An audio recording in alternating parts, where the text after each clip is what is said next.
for our viewers across Africa and the rest of the world. This is News Central Continental Prime. I am Kofi Bartels. We begin in West Africa, where the federal government of Nigeria has approved an amount of 5 billion naira each for each state to enable them procure food items for distribution to the poor in their respective states. Governor of Borno State, Babagana Zulum, disclosed this at the presidential villa in Abuja shortly after the National Economic Council meeting. Now, Thursday's development comes in the wake of a hike in the cost of food items and petrol owing to the removal of subsidy on the commodity. According to him, the federal government of Nigeria also released 5 trucks of rice to each state in the nation. Explaining further, the Governor Zulum said the state governors are to procure 100,000 bags of rice, 40,000 bags of fertilizer and maize. We have joining us tonight on News Central Continental Prime, a public affairs analyst, Jide Ojo, for his expert view on this. As always, Jide, good evening to you. Thank you very much for your time. My pleasure. Good evening. The Nigerian government, as you heard there, 5 billion naira approved for each state, to enable them cushion the effect of the removal of subsidy on petrol. What are your thoughts on this latest palliative? Well, my thought is that better late than never. The subsidy has been removed close to 3 months now. And of course, Nigerians are groaning and agonizing. And we are saying this is coming rather late in the day. But again, maybe that's the way the wheel of governance moves, slowly but surely. So it's a welcome development. 5 billion for each of the 36 states and FCT will go a long way, alongside the other grains supplies that each state is supposed to get. This will go a long way to ameliorate the suffering of the masses in every of these 36 states. But however, I must warn that there should be transparency and accountability in the whole distribution process. I am of the considered view that this 5 billion naira for disbursement or whatever is going to be done with it, there should be a committee in each of the 36 states. This committee should comprise of the religious leaders, traditional rulers, media, civil society, labor unions, and then the government.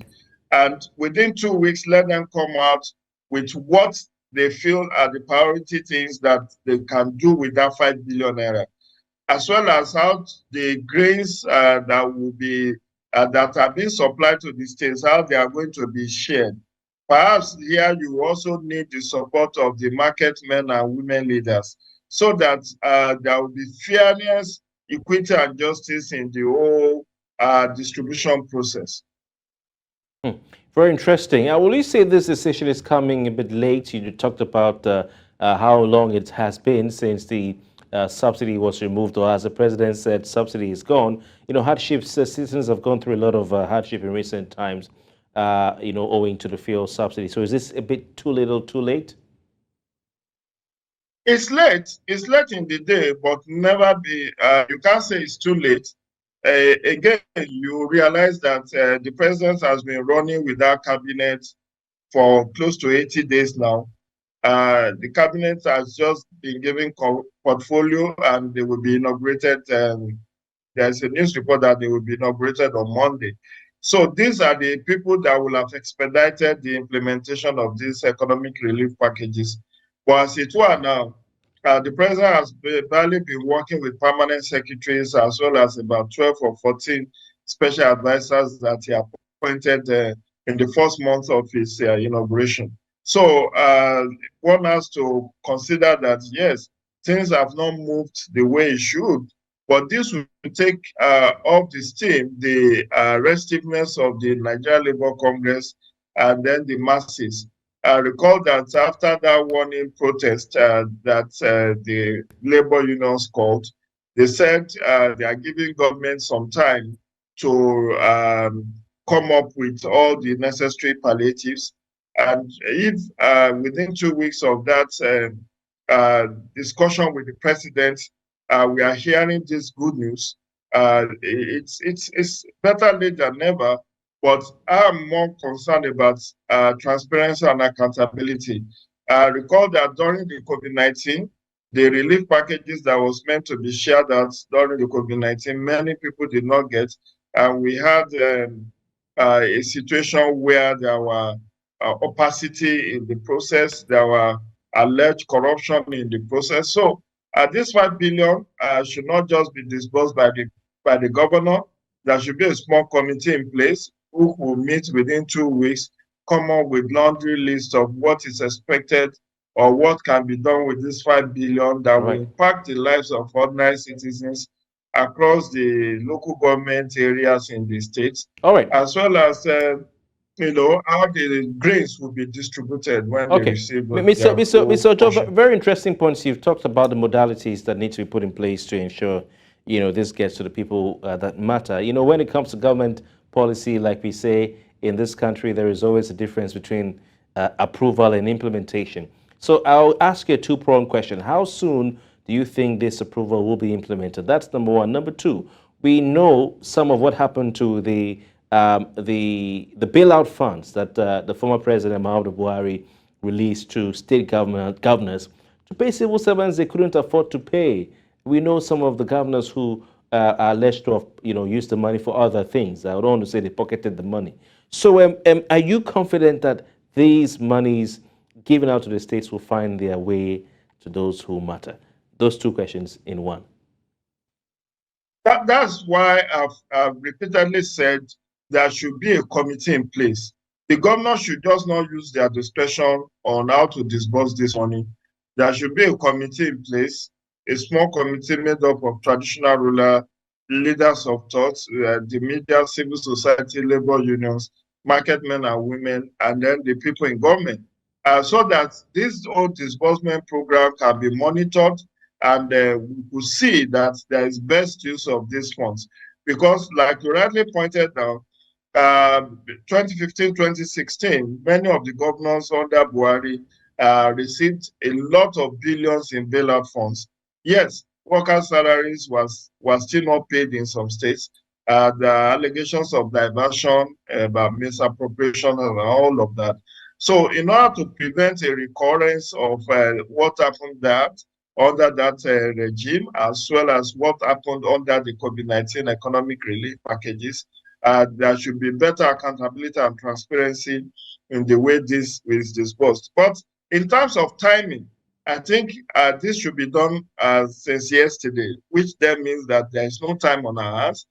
Today is 17th of August. I want to see the implementation on or before the end of the month, so people can start having that relief, because the cost of living is very, very astronomical, and quite a number of people cannot feed. People are selling their children to eat.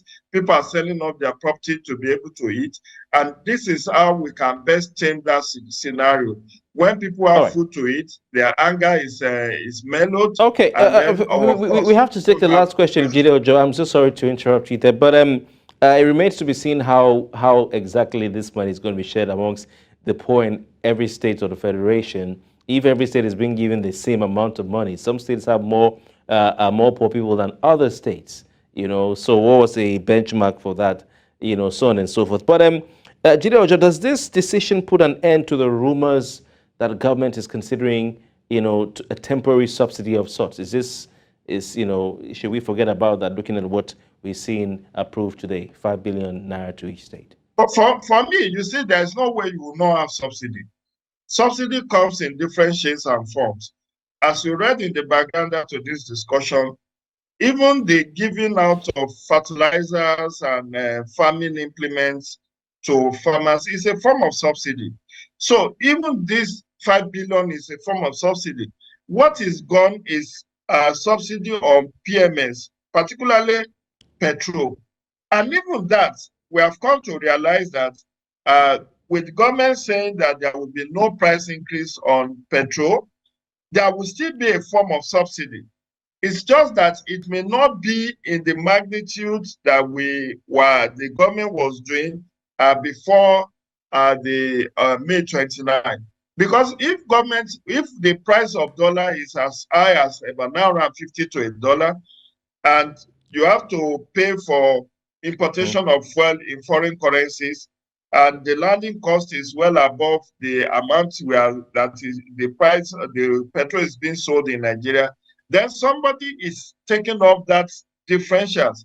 And what I think is going to be happening with the PMS or petrol is that there will be what is called under recovery, which NNPCL said they did after Buhari in 2016, 2017 said there will be no more subsidy.